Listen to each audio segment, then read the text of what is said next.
আমি মানুষ করে কি করলাম? দুজন মাওলানা পড়ছে, সেও আপনাকে দেখে না। চুল ধরে মারিছে একজন, ওরই লাগবে বোন একটা। দেখেন, আপনার আপন সন্তান তো? হয়, হ্যাঁ, আপন সন্তান। আপনার বিশ্বাস হয় যে আপন সন্তান? হয়, আমার আপন সন্তান।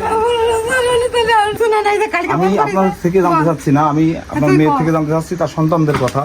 আপনার সন্তানরা কি আপনাকে খোঁজ খবর নেয়, ফোন টোন করে বা নিতে আসে? না, কোনোদিন আসেন নাই। এটা আজব ব্যাপার। চলেন আপনারা একে নিয়ে, আমি কেসও করি নাই যে আমি সিআইডির কাছে যাবো, এর নিয়ে কার বিরুদ্ধে মামলা করতে যাবেন আপনি? ওই তো আমি যাই না। কার বিরুদ্ধে মামলা করতে যাবেন?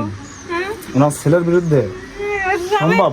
ওর স্বামীও ভালো না, ছেলে তিনটেও ভালো না। না না, ওনার ছেলের বিরুদ্ধে উনি মামলা করবে, এটা সম্ভব?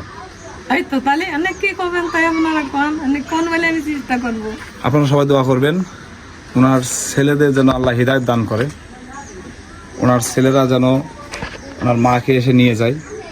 বাবা একটা ভুল করছে, আছে তার কোনো স্বামী স্ত্রীর ব্যাপারে ঝামেলা থাকতে পারে, কিন্তু সন্তান যারা তারা আসলে ভুল কিভাবে করে।